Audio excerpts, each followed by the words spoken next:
सुप्रभात बच्चों, मैं भावना आपकी हिंदी अध्यापिका। हम आपकी पाठ्य पुस्तक क्षितिज का गद्य खंड के 2 पाठ कर चुके हैं। आज हम काव्य खंड करेंगे। काव्य खंड का पहला पाठ है चैप्टर जो आपका पार्ट 9 है कबीर, वो पढ़ेंगे। काव्य खंड के कबीर के जो पद दिए गए हैं उनको शुरू करने से पहले जैसे हम सभी लेखकों का जीवन परिचय पढ़ते हैं, तो कबीरदास जी का भी जीवन परिचय के बारे में थोड़ा सा जानेंगे। ठीक है, तो पहले हम उनका जीवन परिचय पढ़ते हैं। कबीरदास जी का जन्म सन 1398 ईस्वी में काशी में हुआ। ऐसी मान्यता है कि उन्हें एक विधवा ब्राह्मणी ने जन्म दिया और लोक लाज से बचने के लिए लहर तारा नामक तालाब के किनारे रख दिया। नीरू और नीमा नामक मुस्लिम दंपति ने उनका पालन पोषण किया। वे अनपढ़ थे। रामानंद नाम के गुरु ने उन्हें निर्गुण भक्ति की दीक्षा ली। साधु संगति और सब स्वानुभाव से उन्होंने ज्ञान प्राप्त किया।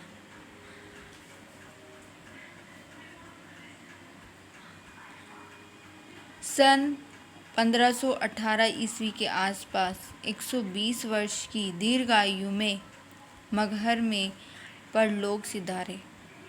120 वर्ष की आयु थी कबीरदास जी की। ठीक है, अब कबीरदास जी की रचनाएं। कबीर की सभी साखियाँ कबीर ग्रंथावली से संकलित है। बीजक, रमेनी, सबद नाम से उनके 3 काव्य संग्रह हैं। सिख धर्म के गुरु ग्रंथ साहब में भी उनकी वाणी को स्थान मिला है। साहित्यिक विशेषताएं। कबीर मूलतः संत थे। उन्होंने निराकार ईश्वर के प्रति अपनी भक्ति प्रकट की। उनका विश्वास था कि सच्चे प्रेम और ज्ञान से ही ईश्वर मिल सकते हैं। उसके लिए नाम स्मरण, गुरु शरण दोनों आवश्यक है। उन्होंने गुरु को ईश्वर से ऊंचा स्थान दिया है। उन्होंने नारी और माया दोनों का प्रबल विरोध किया है। ये दोनों साधन को उसके पद से हटाते हैं। कबीर प्रचंड विरोधी थे। वे किसी पाखंडी, धूर्त या भेषधारी को देखकर क्रोध से भड़क उठते थे। उन्होंने मूर्ति पूजा, तिलक, माला, बाहरी पाखंडों का डटकर विरोध किया। वे हिंदू मुस्लिम दोनों में एक ही ईश्वर का निवास मानते हैं। भाषा शैली। कबीर की भाषा अनमेल खिचड़ी है, यानी सभी भाषाओं का उन्होंने भाषाओं के सभी शब्दों का उन्होंने प्रयोग किया। उसमें राजस्थानी, पंजाबी, अरबी, फारसी, गुजराती आदि शब्दों का मिला जुला प्रयोग है। रमते राम होने के कारण कबीर ने इधर उधर से लोक प्रचलित शब्दों को अपनी वाणी में मिला लिया। कबीर की भाषा कैसे भी अनगढ़ क्यों ना हो, वे हृदय के भावों को प्रकट करने में पूर्ण तरह समर्थ है। ठीक है बच्चों, ये था हमारा कबीरदास जी का जीवन परिचय। अब आपकी पाठ्य पुस्तक में उन्होंने जैसे कि ऊपर रचनाएं दी गई हैं कि उन्होंने जो कबीर ग्रंथावली है रचित है, संकलित की है, रचना बनाई, उसमें बीजक, रमेनी और सबद 3 काव्य संग्रह हैं, जिसमें से सबद काव्य संग्रह में से उन्होंने हमें आपकी पाठ्य पुस्तक में साखियाँ दी हैं, पद दिए हैं। तो और क्या था कि जो कबीरदास जी हैं वो भाई आडंबर के द्वारा ईश्वर को प्राप्त करना उसका उन्होंने हमेशा विरोध किया है। उन्होंने क्या बोला है कि हम सभी धर्मों के लोग अलग अलग होते हैं, अलग अलग तरह से पूजा करते हैं, ईश्वर का ध्यान करते हैं, लेकिन उनके लिए सभी ईश्वर एक है। चाहे उनके करने का तरीका अलग होता है, सभी अपने अपने धर्म के अनुसार अपने ईश्वर को मानते हैं, लेकिन सभी के लिए ईश्वर एक है। यहाँ संकलित साखियों में प्रेम का महत्व, जो भी हमें साखियाँ दी गई हैं, कबीर ने जो हमें अपने पद दिए हैं, उसमें प्रेम का महत्व, संत के लक्षण, ज्ञान की महिमा, बाह्य आडंबरों का विरोध आदि भावों का उल्लेख हुआ है।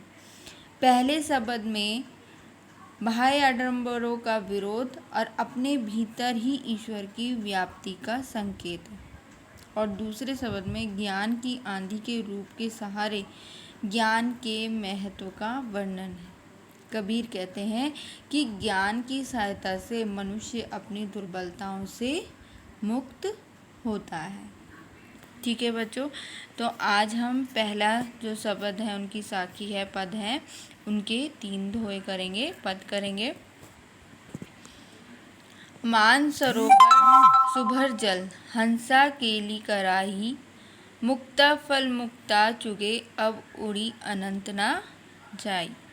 मानसरोवर हिमालय पर स्थित एक पवित्र सरोवर, पवित्र मन, सुभर अच्छी तरह भरा हुआ, हंसा हंस, केली क्रीड़ा, मुक्ताफल मोती, मुक्ता मुक्त होकर, अनंत अन्यत और कहीं, अन्यत्र और कहीं।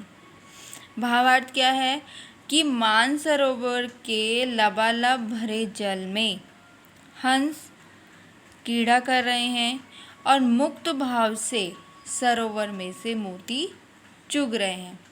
उन्हें जल क्रीड़ा में इतना आनंद आ रहा है कि वह अब यहाँ से उड़कर अन्य कहीं नहीं जाएंगे।